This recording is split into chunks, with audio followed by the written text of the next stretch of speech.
का बाइबल का वचन यशायाह का ग्रंथ अध्याय 49 वचन 1 से 6 और आज का सुसमाचार यूहन्ना के अनुसार अध्याय 13 वचन 21 से 33 और 36 से 38 तक।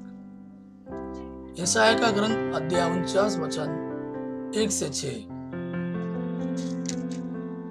दूरवर्ती द्वीप मेरी बात सुनो, दूर के राष्ट्रों कान लगाकर सुनो।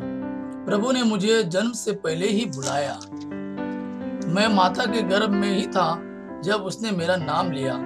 उसने मेरी वाणी को अपनी तलवार बना दिया और मुझे अपने हाथ की छाया में छिपा लिया।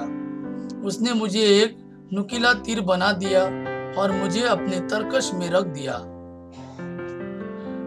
उसने मुझसे कहा, तुम मेरे सेवक हो, मैं अपनी महिमा प्रकट करूंगा।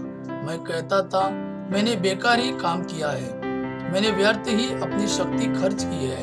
प्रभु ही मेरा न्याय करेगा, मेरा पुरस्कार उसी के हाथ में है। परंतु जिसने मुझे माता के गर्भ से ही अपना सेवक बना लिया है, जिससे मैं याकूब को उसके पास ले चलूं और उसके लिए इजराइल को इकट्ठा कर लूं, वही प्रभु बोला।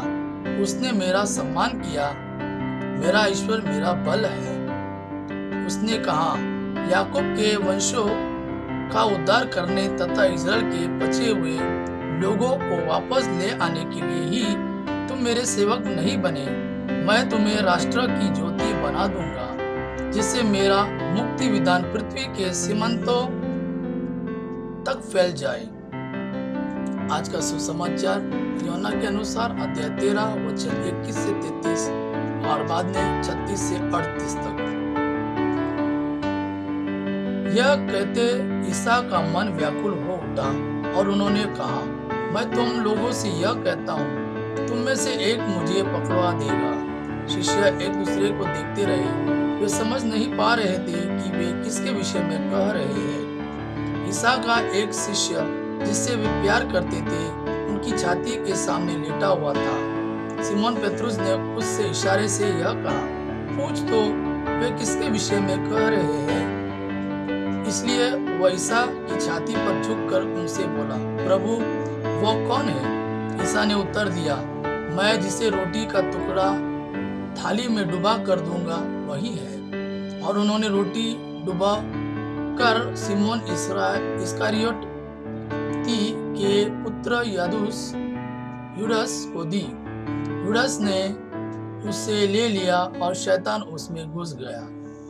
तब ईसा ने उससे कहा, तुम्हें जो करना है वह जल्द ही करो।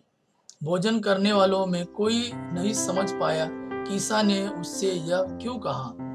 यूदास के पास थाली थी, इसलिए कुछ लोग यह समझते थे कि ईसा ने उससे यह कहा होगा कि हमें पर्व में के लिए जो कुछ चाहिए वह खरीदना या गरीबों को कुछ दान देना।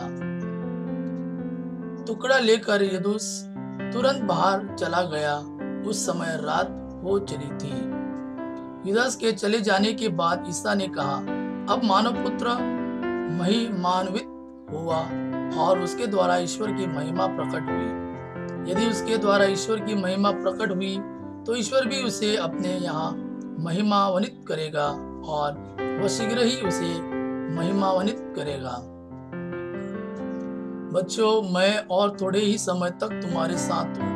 तुम मुझे ढूंढोगे और मैंने यहूदियों से जो कहा था, अब तुमसे भी मैं वही कहता हूँ। मैं जहाँ जा रहा हूँ वहाँ तुम नहीं आ सकते। सिमोन पेत्रुस ने उनसे कहा, प्रभु आप कहाँ जा रहे हैं? ईसा ने उसे उत्तर दिया, मैं जहाँ जा रहा हूँ वहाँ तुम इस समय मेरे पीछे नहीं आ सकते, तुम वहाँ बाद में आओगे। पेत्रुस ने उनसे कहा, प्रभु मैं इस समय आपके पीछे क्यों नहीं आ सकता? मैं आपके लिए अपने प्राण दे दूंगा। ईसा ने उत्तर दिया, तुम मेरे लिए अपने प्राण दोगे? मैं तुमसे यह कहता हूँ, मुर्गे के बांग देने से पहले ही तुम मुझे 3 बार अस्वीकार करोगे। यह प्रभु का वाणी है।